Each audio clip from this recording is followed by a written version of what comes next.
de comment optimiser votre stratégie multicanal de la relation client à la supply chain. Je souhaite déjà vous remercier de participer à ce webinaire. Je suis Laetitia Pacalet, j'ai la responsabilité commerciale et marketing du groupe SRA qui a développé une spécialité et une expertise sur le domaine de la distribution professionnelle. Avant de passer la parole à notre expert produit, Bruno Roulin, je vous demande de bien vouloir poser toutes vos questions via la fenêtre du chat qui est en bas à gauche de votre écran et nous prendrons quelques minutes à la fin de notre présentation pour pouvoir répondre à toutes vos questions. Je vous remercie, je vous laisse profiter de ce webinaire. Si vous aviez quelques problématiques techniques, n'hésitez pas non plus à nous le faire savoir via le chat. Merci beaucoup. Bruno, je te laisse la parole. Merci Laetitia, bonjour et bienvenue à tout le monde. Je me présente, je suis Bruno Roulin, je suis directeur produit dans le groupe SRA et ainsi responsable de bloc négoce et distribution professionnelle. Cette présentation va durer environ une demi-heure, puis à l'issue, comme vient de vous le dire Laetitia, nous répondrons à vos questions. Voilà, je vais donc passer maintenant en mode présentation. Nous allons directement passer au sommaire donc, de ce webinaire. Le webinaire va se dérouler comme suit. Nous allons commencer par une présentation rapide du groupe SRA. Nous poserons ensuite le contexte et les enjeux d'une stratégie multicanale avec ses deux impacts essentiels, fondamentaux. 1, la relation client et 2, la supply chain. L'essentiel de la présentation se déroulera sur une présentation en 6 sujets, qui sont ceux que vous voyez apparaître en orange. Le premier, la centralisation des données clients. Le second, la maîtrise des canaux de distribution et comment s'y préparer. Le troisième, les pilotages de stock. Organiser ensuite les typologies de préparation de commandes et on verra comment cela va avoir un impact derrière sur l'aval et donc les différentes typologies de livraison. Et enfin, bien sûr, l'ultime objet de la présentation et de manière globale, je dirais, objectif de toute entreprise, mieux connaître ses clients et donc à des fins de mieux les servir et d'avoir une offre mieux adaptée. Ce que je vous propose, c'est que pour chacun de ces systèmes, nous travaillons une analyse en 4 points. Premier point, on formalisera rapidement les enjeux et les objectifs à atteindre. Second point, on listera les quelques bonnes questions à se poser, car il est bien sûr nécessaire de bien se préparer à ce type de changement et donc anticiper en se posant un certain nombre de bonnes questions. Nous vous en citerons pour chaque point un certain nombre. Ensuite, nous vous indiquerons les réponses à ces problématiques qu'on trouve aujourd'hui dans les outils informatiques, et notamment dans le cadre des ERP, puisque comme Sage Enterprise Management, plus connu aujourd'hui encore sous le nom de Sage X3, qui est l'ERP que le groupe SRA distribue. Et enfin, nous traiterons des aspects organisationnels, sans lesquels, bien sûr, aucun projet ne peut, qu'il soit informatique ou autre, aboutir correctement. Et là, il s'agit en l'occurrence de véritables projets d'entreprise. Comme je vous le disais, donc, je suis directeur produit au sein du groupe SRA. Le groupe SRA Informatique est intégrateur de solutions ERP depuis plus de 34 ans et distribue à ce titre l'ERP Sage Enterprise Management. Notre métier, c'est donc de mettre en œuvre pour nos clients des solutions informatiques intégrées et à ce titre, nous sommes confrontés quotidiennement à la vie des entreprises. Nous sommes plus particulièrement spécialisés dans le négoce et la distribution professionnelle avec des références significatives en PME dans un contexte français, mais aussi international. Les solutions que nous avons déployées chez nos clients vont de quelques dizaines de postes utilisateurs à, pour certaines, plusieurs centaines, voire plus. Nous sommes présents géographiquement aujourd'hui dans plusieurs villes en France, mais aussi en Afrique du Nord, à Madagascar et dans les DOM-TOM, aux Antilles et à La Réunion. Voilà, avec cette très rapide présentation du groupe pour lesquels nous avons positionné sur le slide quelques chiffres significatifs, avec notamment sur les 900 clients PME qui montrent bien notre positionnement très fort aujourd'hui avec Sage Enterprise Management sur ce marché, et notamment puisque c'est l'objet de ce webinaire, celui du négoce et de la distribution professionnelle. Les contextes et les enjeux, donc globaux, d'une stratégie multicanale aujourd'hui. Notre cœur de métier, nous, dans le groupe SRA, comme nous venons de vous le présenter, donc d'intégrer des ERP dans des sociétés de négoce et de distribution professionnelle. Et à ce titre, nous nous positionnons donc particulièrement dans un contexte B2B. Le développement du commerce en ligne et l'apparition de nouveaux services et moyens de communication poussent aujourd'hui nos clients, négociants et distributeurs à modifier leurs organisations, mais aussi, dans certains cas, la conception de leur réseau. La connaissance de leurs clients, de leur mode de consommation et surtout l'organisation logistique, ce sera le deuxième aspect de cette présentation, où l'aspect impact sur la supply chain deviennent donc à ce moment-là très critiques dans ce contexte. Les impacts en termes d'outils notamment informatiques, et les impacts organisationnels vont être très importants. Et c'est à ce titre que nous parlerons des outils informatiques intégrés de type ERP, adaptés à ce contexte. Et nous vous ferons donc, sur les différents sujets, des retours d'expérience sur les impacts organisationnels qu'ont générés ces différents changements. Je vous propose maintenant qu'on déroule ensemble l'analyse de ces 6 enjeux, qui sont ceux que je vous ai listés préalablement dans le sommaire. Nous allons passer maintenant au premier enjeu, qui est la centralisation des données clients. Le client, ça vous le savez déjà, doit être au cœur de votre réflexion, et la maîtrise des données clients est un enjeu très clair et très fondamental. Aujourd'hui, on sait qu'une part importante, notamment de la valeur des sociétés de négoce et de distribution, mais aussi de sociétés de services, est liée à la qualité de son fichier client et surtout de ses fiches contacts. Le premier mot-clé, c'est donc fiabilité, parce que le client va disposer, via les canaux de distribution, de nombreux moyens pour communiquer avec votre entreprise, et votre objectif à vous est de communiquer de manière cohérente avec lui sur ces différents canaux. Donc fiabilité pour garantir la cohérence de votre discours et des échanges d'informations que vous allez avoir avec votre clientèle. Le second mot, si on revient à la notion de centralisation, forcément, c'est la notion d'unicité. Unicité de la donnée client, afin de faciliter la maintenance de ces informations et garantir la fiabilité dont on a parlé préalablement. Et c'est là que les outils informatiques peuvent apporter des réponses à cet enjeu qui est fondamental.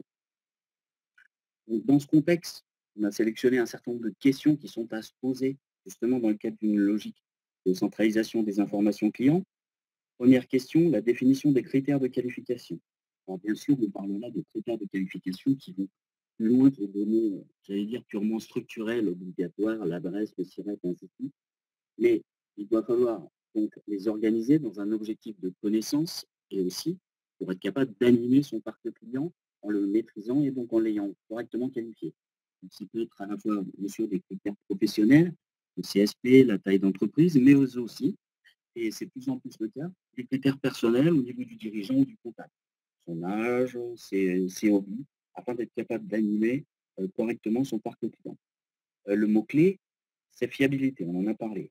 Ça veut dire quoi? Ça veut dire que ça imposera de requalifier régulièrement ces données, lors du passage en magasin, via des questionnaires sur le web, via du emailing. Donc le nombre et critères de qualification qu'on va définir pour suivre son parc client sera fondamental.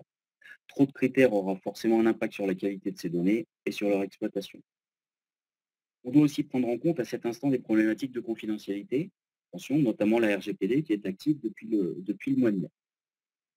Deuxième aspect, la gestion et mise à jour des comptes clients. La problématique de l'ouverture du compte et l'exhaustivité des informations. Donc, par exemple, tout le monde connaît la problématique des numéros de tirette qui ne sont pas toujours corrects sur les fiches d'ouverture de compte. J'en passe et des meilleurs. Mais la question à se poser est quels sont les supports à la création de compte? Est-ce que je reste sur un support exclusivement papier? Est-ce que je passe sur des supports Internet avec des contrôles a posteriori? Et des aspects aussi légaux de validation de conditions générales de vente qui rentrent en ligne de compte et qu'il faut intégrer à ce moment-là. Et donc, une organisation à mettre en œuvre afin de valider ces données et avoir un processus de validation cohérent. Les données de la fiche client sont capitales, mais il y a aussi un impact très important sur les conditions commerciales. On est passé d'un traditionnel, j'allais dire, catalogue général à de l'EDI et maintenant aux commandes web ou via smartphone. Donc là aussi, la centralisation des conditions commerciales va être très importante et il faut se poser la question de savoir sur quel support elles seront disponibles à vos clients. De fait, vous risquez d'avoir des disparités d'informations que vous envoyez à la fois à votre réseau et à vos clients, et il en va du coup de l'image de sérieux et de l'image de votre entreprise. En termes d'outils, le mot-clé, mais on y reviendra rapidement, c'est centralisation en informatique par une base de données unique, et notamment un des objets principaux de l'ERP. L'ERP est fait pour cela et va vous permettre une gestion centralisée des données, quelle que soit votre organisation. Tout le monde a connu le cas de clients créés X fois dans une base de données, avec un nom une fois en majuscule, une autre fois en minuscule, SARL dans le nom plutôt que dans la forme juridique, et ainsi de suite. Il n'y a pas de solution magique. Je pense que c'est beaucoup de rigueur au quotidien. Techniquement, des règles de dédoublonnage qui doivent être intégrées dans les outils informatiques, avec des clés, par exemple, intégrant les notions de tiret, mais aussi de nom, d'adresse, ainsi de suite. Chaque société, selon son activité et gérer la typologie de ses clients, va définir ses propres clés de dédoublonnage, qui sont autant d'alertes pour maintenir une base de données propre. La gestion de temps réel des encours, notamment dans une logique B2B qui est celle qui nous concerne aujourd'hui, et des conditions commerciales, on en a parlé précédemment, va être vraiment un objet très important et là aussi, l'outil informatique va pouvoir apporter des réponses, notamment au niveau des conditions commerciales, où on va pouvoir utiliser des technologies de type web service qui vont permettre de publier des données en temps réel sur des applications connexes, typiquement site web, où là, c'est le site web qui va, je dirais, poser la question à l'ERP des conditions commerciales applicables, et donc votre ERP deviendra dans ce cas vraiment un serveur de données, un serveur d'information pour les différents canaux de communication. Concernant les aspects organisationnels, bien sûr, tout bon processus doit s'appuyer sur des procédures. Et là, les procédures de gestion et surtout de maintenance des données clients vont être assez capitales. En effet, on a tous connu, et nous principalement en tant qu'intégrateurs, des projets informatiques où c'est l'occasion de prendre de bonnes résolutions lors de la reprise des données et souvent de faire, j'allais dire, du ménage, notamment au niveau du dédoublonnage des fiches clients, de la requalification d'un certain nombre d'informations. Puis on laisse souvent malheureusement, c'est l'effet du quotidien, on va dire dépérir la qualité de ces informations qui vont perdre de leur valeur au fil du temps jusqu'au prochain projet ou alors on se remettra en ordre de marche pour les renettoyer, je veux dire. Il faut donc faire vivre ces informations et surtout s'obliger en termes de procédure à les requalifier. Ça veut dire c'est vraiment une hygiène de vie au quotidien de vos commerciaux, de vos caissiers, de votre service client, de s'obliger à requalifier rapidement et régulièrement à chaque fois qu'il y a un contact client. C'est quelques éléments de qualification dont on a parlé précédemment. Autre point non neutre, bien sûr, la gestion des conditions commerciales, on en a parlé. Et puis, de manière globale, si on souhaite aller vraiment vers une approche individualisée et du client, bah, mettre en œuvre aussi une politique de sécurité des données et des accès, parce qu'aujourd'hui, on le sait, informatiquement, on a les outils qui vont bien, mais Internet est un magnifique outil, mais offre aussi, malheureusement, en contrepartie, nombreuses possibilités d'ouverture sur les SI des entreprises. Donc, il faudra être vigilant à ce niveau-là. Bien sûr, en bénéfice, on va pouvoir du coup avoir une approche individualisée du client puisqu'on l'aura, j'allais dire clairement ciblé et caractérisé par rapport à un certain nombre donc, de caractéristiques que l'on aura positionnées, qu'on va souhaiter faire vivre et pour lesquelles on sera organisé pour les maintenir dans le temps. Nous allons passer maintenant au deuxième objectif qui va être la maîtrise des canaux de distribution et surtout j'allais dire, la répartition de l'assortiment, c'est-à-dire de son catalogue produit qui va être un critère essentiel de réussite dans le cadre d'une stratégie multicanale. Car il va falloir organiser votre offre, la rendre cohérente aussi avec ses différents canaux de distribution, à la fois en termes de prix, parce que vos prix viendront de fait plus visibles, mais aussi d'organisation logistique. Car la réactivité sur certains canaux de distribution sera un critère, je dirais, et une garantie de réussite et de visibilité de votre entreprise. A contrario, le non-respect de certains critères minimums pourrait être un élément très gênant dans le cadre de la mise en œuvre de cette stratégie multicanale. Les bonnes questions à se poser dans ce périmètre, là aussi on en a listé quelques-unes. La première, c'est la stratégie de marque et de communication. Pour les gens qui portent eux-mêmes et qui distribuent leur propre marque, soit on reste sur une marque unique, et à ce moment-là, il faut en effet avoir un message unique et cohérent sur tous les canaux, ou soit à contrario, on va utiliser des canaux comme le web pour permettre d'adresser le nouveau marché, peut-être dans ce cas-là, mieux vendre, mais sous une marque différente. Typiquement, si on veut utiliser ce type de canal de distribution comme des canaux d'écoulement, et donc s'obliger quelque part à avoir un double référencement, une double marque, afin de ne pas rendre plus faible la marque de tête de votre entreprise. Seconde question à se poser, le mix canal, mix produit, doit-on mettre à disposition des différents canaux la totalité de son catalogue? Ça, c'est une vraie question aussi. Est-ce que je veux avoir la totalité de mon catalogue en magasin, sur Internet, en prise de commande téléphonique, sur EDI? Tous les produits doivent-ils être présents sur mon site marchand? Peut-être pas. Par exemple, sur certaines activités où on a, je dirais, des produits assez techniques, on peut dans certains cas ne pas les mettre en totalité à disposition ou visibles sur les sites web pour justement faire passer, je dirais, les clients en magasin et garder un certain contact physique, notamment sur des produits techniques, sur d'autres typologies de produits. A contrario, dans certaines activités ou pour certains marchés, on souhaitera peut-être mettre en œuvre des produits exclusifs sur les canaux web pour des raisons d'assortiment en magasin ou sur les réseaux traditionnels pour lesquels on ne pourrait pas les gérer. Troisième question à se poser, on a vu que la centralisation des données commerciales et des conditions était très importante. Mais cela dit, il peut y avoir dans certains cas des conditions différentes suivant les canaux, pas naturellement sur le prix frontal qui lui doit être homogène et unique, mais par exemple sur des notions de transport, frais de port ou sur des promotions particulières qu'on va vouloir activer ponctuellement sur certains canaux. Donc là aussi, une réflexion à mener par rapport à sa politique commerciale pour avoir des conditions commerciales adaptées à chacun des canaux. En termes d'outils, on revient bien sûr là aussi sur le mix produit et la gestion du catalogue sur une base unique, avec des notions dont on a déjà parlé, mais qui sont importantes aussi. C'est la base centralisée. Donc de fait, avoir un ERP capable de gérer du multi-société si on a plusieurs sociétés de distribution ou un réseau en propre qui intègre cette notion de multi-société, voire même dans certains cas, c'est le cas de nos clients et franchisés qui seront connectés à l'ERP central.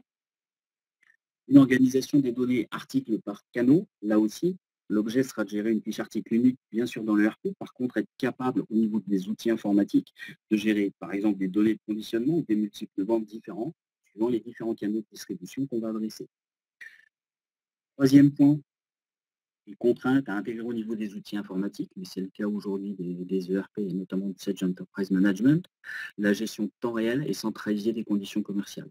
Là aussi, on va revenir régulièrement en termes d'outils sur des contraintes de temps réel, car certains canaux de distribution sont obligés aujourd'hui à être beaucoup plus rapides en termes de communication, et surtout homogènes, et donc à la fois la notion de temps réel et de base de données centrale est vraiment un élément très, très important. Côté organisation et côté impact organisationnel, là aussi, il va falloir bien sûr organiser la gestion de ces données, centraliser au niveau informatique, pas forcément au niveau, je dirais, opérationnel des services, mais donc on va avoir des notions de procédure et aussi des flux de conditions de mise à jour avec des validations, ce qui dans certains cas va nécessiter des workflows, informatiques ou pas, et des règles de signature pour garantir justement que cette unicité et leur mise à jour temps réel de ce type de données apporte pas de la vraie valeur à vos clients et à vos commerciaux. Et les bénéfices clairement de ce second point, c'est la maîtrise de son offre et des conditions de sa commercialisation sur les différents canaux. C'est quelque chose d'important parce qu'il faut bien communiquer clairement à votre marché de manière homogène ou avec des petites variantes ou des variantes plus importantes suivant votre activité sur ces différents canaux et donc il faut bien s'organiser en conséquence.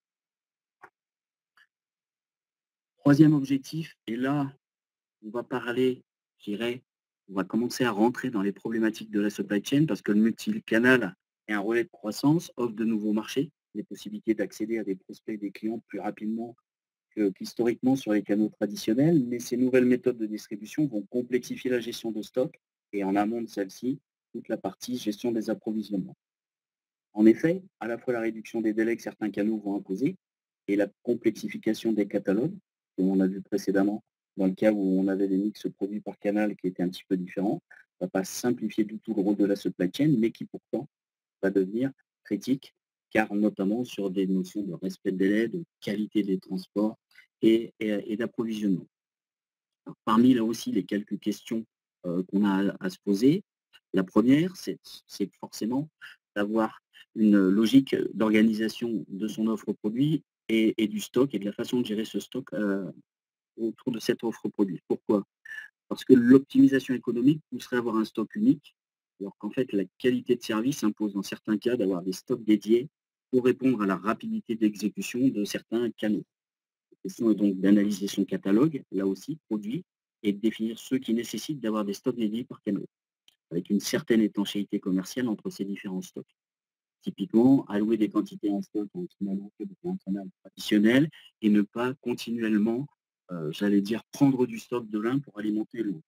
Ce sont des niveaux de répartition qui vont s'affiner dans le temps, mais une certaine étanchéité commerciale permettra, dans certains cas, de garantir et de privilégier des délais courts et des niveaux de service plus élevés de certains canaux par rapport à d'autres. Justement, il faut aussi avoir anticipé des règles de gestion de la pénurie ou au moins des ruptures en s'étant posé en amont la question, est-ce que je vais favoriser certains canaux, on vient d'en parler, mais dans le cas de rupture, est-ce que je souhaite favoriser mon réseau traditionnel, typiquement mes magasins pour mes clients en compte, aux dépens du web, ou dans le cas d'une réorientation plus vers des marchés digitaux, à ce moment-là l'inverse, c'est-à-dire prioriser peut-être le niveau de disponibilité et le niveau de service de mes canaux web, quitte à rendre j'allais dire un peu moins performants, mais canaux de distribution traditionnels.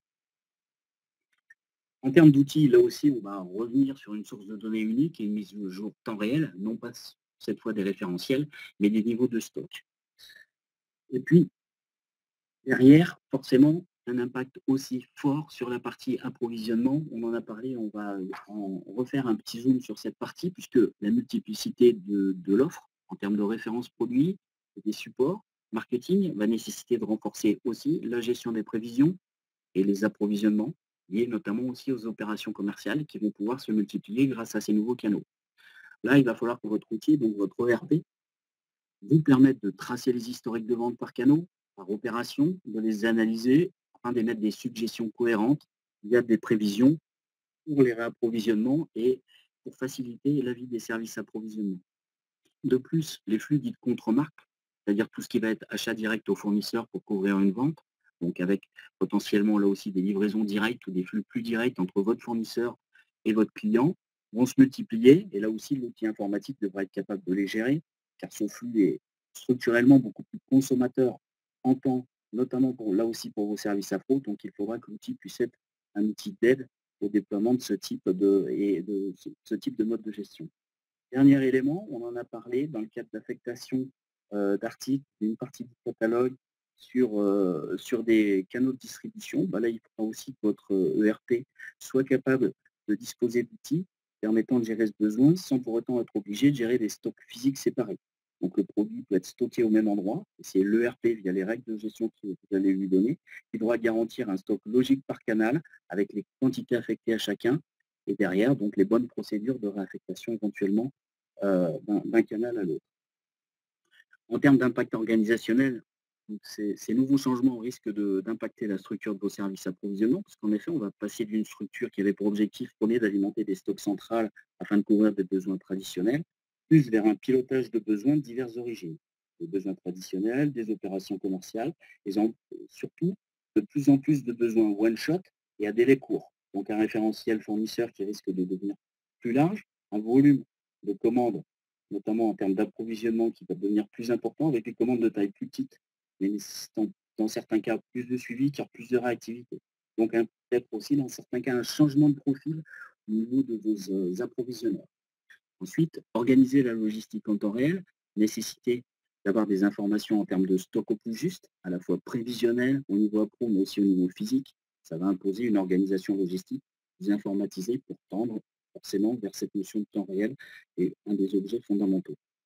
La traçabilité des flux, dernier point, dans le même ordinée, les notions de traçabilité de produits, notamment en termes de tracking, se renforcent et donc la nécessité d'avoir là aussi une organisation permettant de gérer cette traçabilité.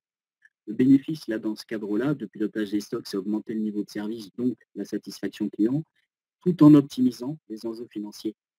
Car derrière, on l'a vu, notamment par le biais d'allocation, d'affectation par canal, de gestion de prévision optimisée, il ne faut pas tomber dans le piège du surstock et donc de fait, trouver un juste équilibre pour essayer de faire converger les deux objectifs de satisfaction client, mais aussi d'optimisation financière.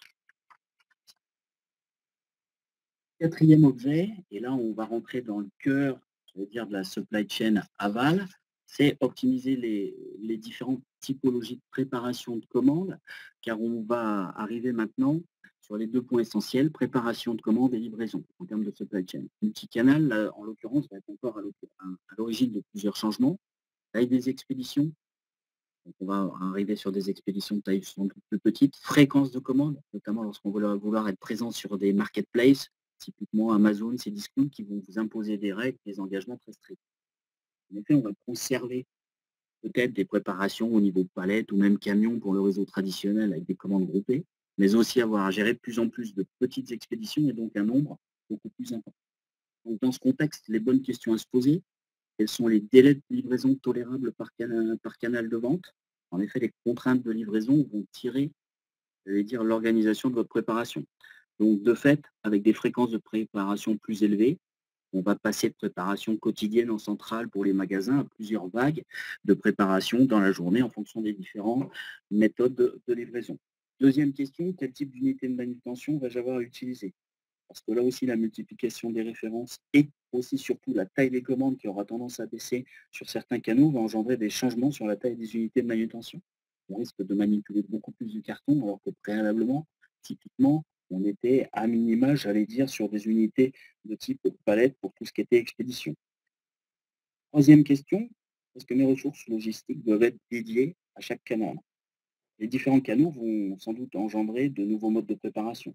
En plus du colisage traditionnel, on va dire préparation à la commande, on devra intégrer des ramasses multicommandes et un pose de colisage qui va être dédié à cette fonction-là parce qu'on aura, comme on l'a vu, sans doute des unités de conditionnement de plus en plus petites. Donc la méthode de préparation, donc les ressources et l'organisation logistique va être fortement modifiée.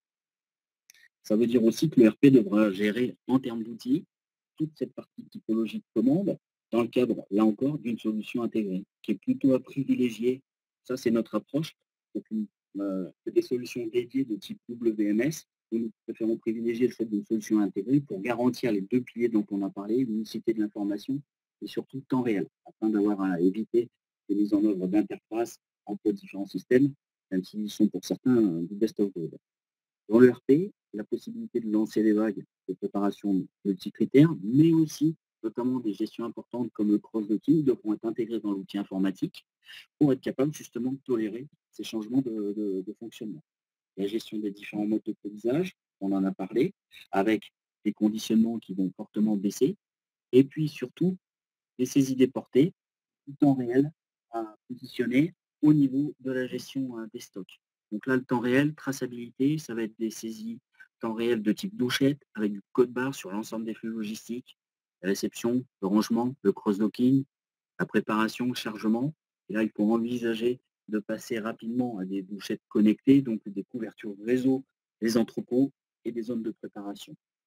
Sur la partie organisationnelle, l'organisation logistique des équipes va être en termes d'organisation avec sans doute des spécialisations par type de canal et un minima de conditionnement.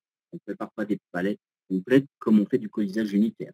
Donc il faudra peut-être des tables de colisage, réagencer l'accès aux postes informatiques, réagencer les imprimantes accessibles aux différents postes de préparation. Et puis sans doute aussi un impact d'organisation physique sur les différents îlots. On va en effet passer de préparation monocommande à du colisage dédié, d'où une organisation qui pourrait tendre vers des îlots de préparation ou un minima d'expédition et des zones dédiées, ainsi qu'une possible réorganisation d'un certain nombre d'emplacements, stock de masse, stock de picking qui risque d'être un petit peu modifié dans ce contexte.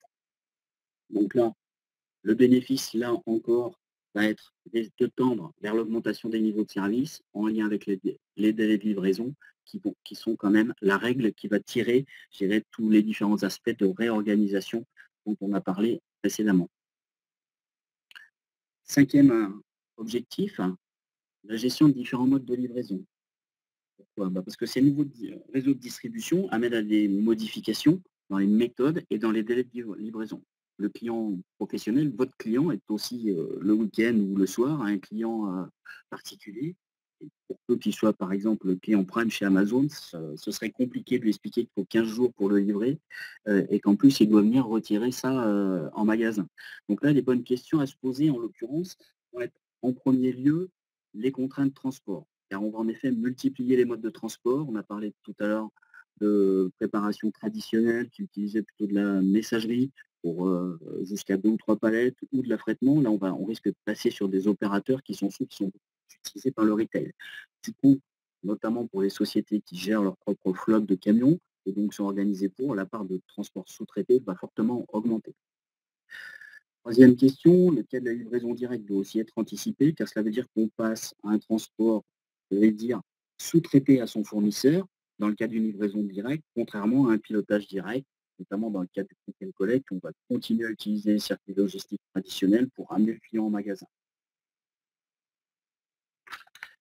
En termes d'outils, la multiplication des modes de transport va nécessiter d'intégrer des grilles de transport, de coûts de transport de plus en plus nombreuses et aussi les grilles de coûts de refacturation qui vont être très importantes commercialement car le coût de transport va devenir là aussi beaucoup plus visible depuis le web. Donc, des choses à gérer dans l'outil informatique.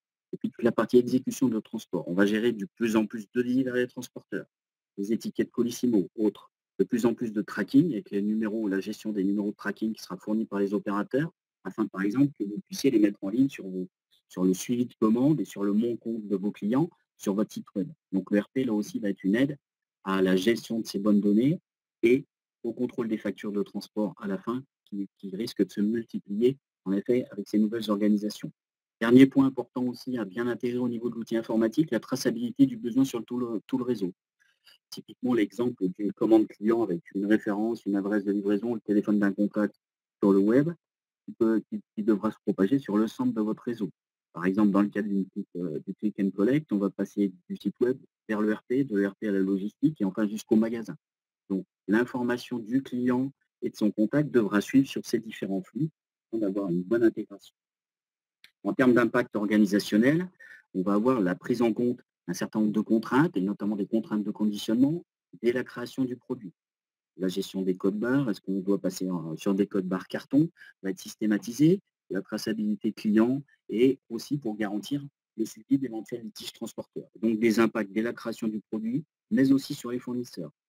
On voit aussi encore aujourd'hui chez certains de nos clients et dans certaines activités, des taux de produits non gènes codés qui sont encore relativement importants. Donc ça veut dire un effort sur toute sa supply chain pour arriver à remonter le taux de gène code que l'on va pouvoir apposer sur son catalogue produit. Les préparations aussi, deuxième impact, qui vont être très rapprochées et donc beaucoup plus nombreuses au niveau de la journée, qui vont être pilotées et contraintes par les horaires de ramasse des transporteurs, des messagers et des structures de colis type DHL ou autres. Donc potentiellement une amplitude plus importante des horaires, des fonctions de préparation, de checking. Et puis, de manière globale, sans doute une fonction de pilotage transport qui va être beaucoup plus importante, donc un service qui va gérer à la fois la partie affrètement traditionnelle, la messagerie, mais aussi piloter les fournisseurs et gérer de nouveaux modes. On a parlé de Pessimo, DHL, donc des volumes d'activité plus importants, et donc une vraie fonction de transport au sens large à créer ou éventuellement à renforcer si elle existe déjà. En termes de bénéfices sur cette fonction, on va retrouver les bénéfices classiques de l'optimisation de la supply chain, c'est-à-dire le niveau de service. Mais là aussi, on va réintégrer une notion d'analyse et de maîtrise de sa marge, notamment grâce aux outils ERP, puisqu'il va falloir réintégrer la maîtrise des coûts de transport, les coûts d'emballage, des ventilations logistiques, puisque ces coûts-là vont sans doute, ça veut dire, augmenter en fonction de l'activation de nouveaux canaux de distribution. Sixième et dernier objectif, on avait parlé au tout début de la qualification client pour mettre le client au centre des enjeux et notamment du système d'information. L'enjeu est aussi et surtout d'analyser ces données pour bien communiquer avec son marché et lui pousser la bonne offre. Donc là, les questions à se poser vont être de dire comment je vais segmenter mon marché, comment je vais le découper par famille produit et les critères de segmentation client et produits dont on a parlé préalablement afin de bien les analyser. Du coup, je vais devoir me poser ensuite la question de mes KPI ou de mes indicateurs, qui va être important afin de bien analyser mon marché. Bien sûr le CA, mais aussi le panier moyen, la marge par canal, la rotation des produits sur chacun des canaux aussi va être importante, la marge des différentes activités. Bien définir ces indicateurs afin de suivre l'évolution des différents canaux et ainsi pouvoir être réactif, que ce soit à la hausse ou à la baisse, suivant les différents canaux. Ensuite, on a parlé quelles offres développer sur chaque marché, adapter l'offre produit en fonction de ses clients et des différents canaux de distribution, ou garder une offre unique. Là aussi, la bonne connaissance de son marché et des indicateurs va permettre de vous aider et d'être un outil de pilotage pour vos décisions. En termes d'outils, je ne reviendrai pas, on en a parlé X fois, mais c'est vraiment au cœur de la stratégie, la base de données qualifiée et maintenue dans le temps avec une notion de temps réel qui est très importante. Du coup, derrière, on va forcément utiliser des outils décisionnels, BI, ou autrement dit Business Intelligence. Ce prérequis de qualité de l'information là, va nécessiter tout de même en aval des outils pour analyser ces données. Donc, on va donc utiliser à cette fin des outils de type décisionnel qui justement sont faits à la fois pour analyser de gros volumes d'informations et surtout permettre des analyses multicritères de manière simple et rapide aux utilisateurs, là aussi dans le but d'une réactivité pour analyser et voir les changements de métier et de canaux dans votre activité. Puis j'ai juste cité pour mémoire le big data qui revêt donc des possibilités d'analyse de données très importantes dans le cadre de ce qu'on appelle notamment au commerce le parcours client. Ça va se développer dans les années qui viennent. Ça veut dire simplement nos clients à nous aujourd'hui qu'il faut être prêt et avoir des systèmes qui sont capables d'engranger un maximum d'informations sur le parcours client, sur les ventes que l'on fait, afin d'être capable de mieux les utiliser et les analyser lorsque l'on va avoir demain disponible ce type d'outils de type Big Data. Sur les impacts organisationnels, on a parlé de la maintenance des données clients. Un dernier point important, c'est la notion de service client et une nouvelle méthode de communication avec votre marché, avec votre client. Notamment au niveau service client, ça veut dire que vous allez devoir avoir véritablement un service client expert, parce que quand votre client va vous appeler, par exemple, pour un problème de litige sur une facture, bah, il aura la facture sur l'extranet, il aura peut-être sa traçabilité, donc il va disposer déjà dans ce cas-là, un minima, du même niveau d'information que vous. Donc ça voudrait dire qu'il faudrait être dans le niveau très bien maîtriser son client. Et puis de plus, sur des produits techniques ou autres, les clients qui ont de plus en plus accès aux données de vos fournisseurs via Internet et autres, et donc lorsqu'ils vont contacter votre service client, ils devront vous devrez mettre en face d'eux des véritables experts, car ils ont déjà un niveau d'information qui va être très important, notamment grâce aux nouvelles technologies. Et enfin, dernier point, là aussi où l'apport des nouvelles technologies peut être important, c'est les nouvelles méthodes de communication à son marché. Bon, typiquement les réseaux sociaux, mais aussi des techniques de relations clients qui évoluent, par exemple de type chatbot. Donc là, bien sûr, le bénéfice final de tout ce qu'on a vu, c'est bien connaître ses clients, leur apporter de la valeur. Et pour leur apporter de la valeur, c'est à la fois la connaissance qu'on doit avoir d'eux, mais surtout aussi l'efficacité d'une supply chain. J'en arrive donc à la conclusion de cette présentation.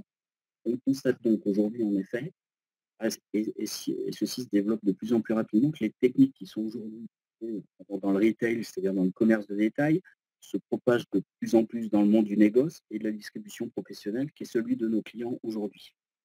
Il ne faut pas oublier, ceux qui sont dans ce cadre-là, que vos clients professionnels sont aussi, à titre personnel, des clients du retail. Et donc, commencent à prendre tous des réflexes de rapidité d'exécution, de qualité de suivi et de délai de livraison qui commencent à passer dans les mœurs et qui donc vont se déployer aussi sur les marchés traditionnels et sur le business. Et donc, je pense à cet instant T-là, à la croisée des chemins. Et c'est pour cela que nous avons tenu à vous faire part de ce webinaire pour vous présenter les impacts et les changements, et ce, entre des outils ERP du marché tels que Sedge-X3, Sedge Enterprise Management peuvent vous apporter. Voilà. Cependant, je pense que vous l'avez compris, il est plus que nécessaire de bien se préparer en mesurant les impacts sur sa propre organisation et en gardant en tête deux informations essentielles, des données de qualité et surtout uniques, des outils et des processus adaptés à la vitesse d'exécution logistique qui sont demandés par ces nouveaux temps.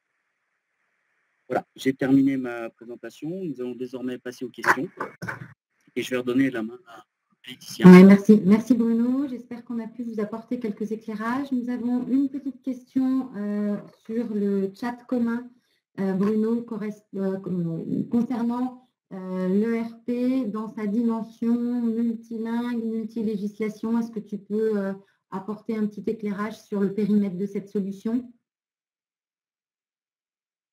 Oui, tout à fait. Donc, Sedge Enterprise Management, ou Sedge X3, il a changé de nom très récemment, mais il est encore connu sur le marché avec le nom de Sedge X3. Point important est l'offre monde Sedge pour les ERP sur la partie PME et ET.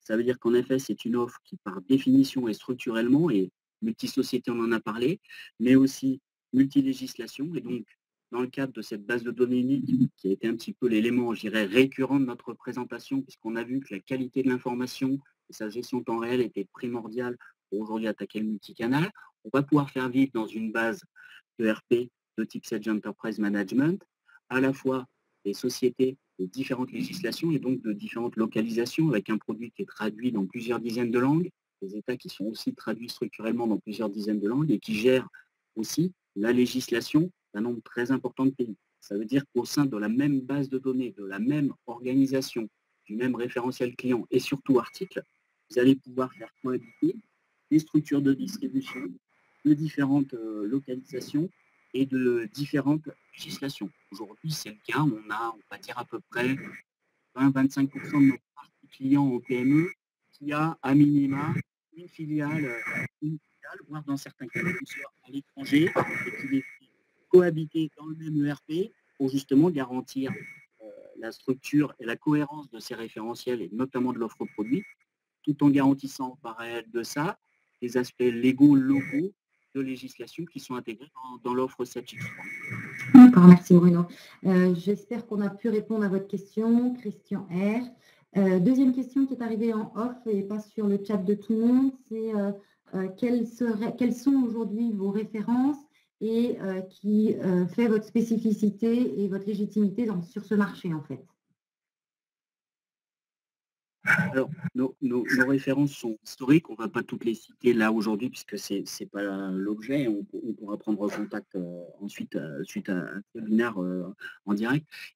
Et historiquement, le groupe SRA qui a plusieurs dizaines d'années d'expérience et, comme on l'a vu tout à l'heure, depuis le début, avec, je dirais, l'offre historique avant qu'elle ne fût reprise par Sedge. Donc en fait, on est resté sur le même produit depuis une trentaine d'années et essentiellement autour des logiques donc, du métier de la distribution qui prennent au sens de référence, si on essayait de les cataloguer, on va dire pour faire simple, à la fois des parties distribution dans la partie agroalimentaire, mais aussi dans tout ce qui va être négoce, de bricolage, de quincaillerie, dans un certain nombre d'éléments aussi de distribution autour des offres un petit peu plus grand public, typiquement des marchands de camping-cars, des marchands de piscines, qui vont avoir à la fois globalement réunis, si vous voulez, des problématiques d'organisation en centrale, c'est-à-dire centrales d'approvisionnement et des centrales logistiques. Alors, pour la plupart,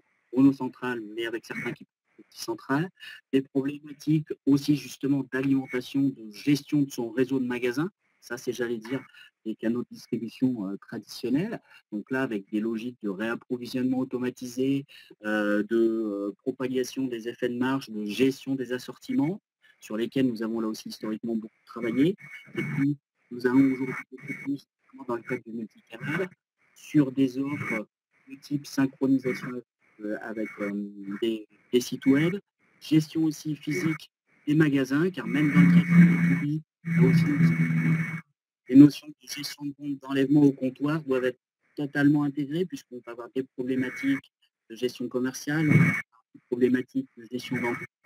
Et nous avons là aussi développé autour de cette J3 à la fois des offres autour de la supply chain, on en a parlé un petit peu dans le pilotage des réseaux de magasins, mais aussi du passage en magasin, avec notamment une offre sur une caisse à la fois B2B et qui peut aller jusqu'au B2C en magasin, entièrement intégrée à l'ERP, et ce qui permet notamment de respecter les fondamentaux dont on a parlé depuis le début dans cette présentation, qui sont l'unicité de la donnée, un système intégré et du temps réel entre les différentes composantes de votre réseau de distribution.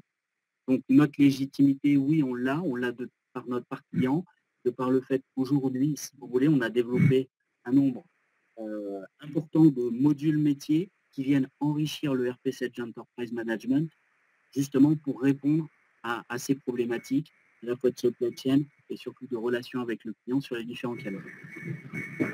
Alors, effectivement, alors l'offre pour l'éducation nationale aujourd'hui. Alors, je renchéris sur une des questions qui est arrivée, Monsieur Christian. Effectivement, le N pour nous, c'était plutôt anglais, excusez-nous. Donc, pour l'éducation nationale aujourd'hui, dans le cadre de problématiques de supply chain, de logistique, on va pouvoir répondre à cette typologie de problématiques. Aujourd'hui, on n'a pas parmi nos références qui sont attraits à l'éducation nationale. Donc, il faudrait peut-être préciser un peu plus vos attentes par rapport à ça. On peut reprendre contact quand vous voulez pour qu'on puisse répondre correctement. Est-ce qu'il y a d'autres questions? Pour le moment, je n'en vois pas d'autres sur le chat. Donc, nous sommes dans les temps pour ce webinaire et vous remercier tous de votre présence. Et nous restons à votre entière disposition pour répondre à toute autre question. Merci beaucoup à tous. Au revoir. Merci à tous. Au revoir.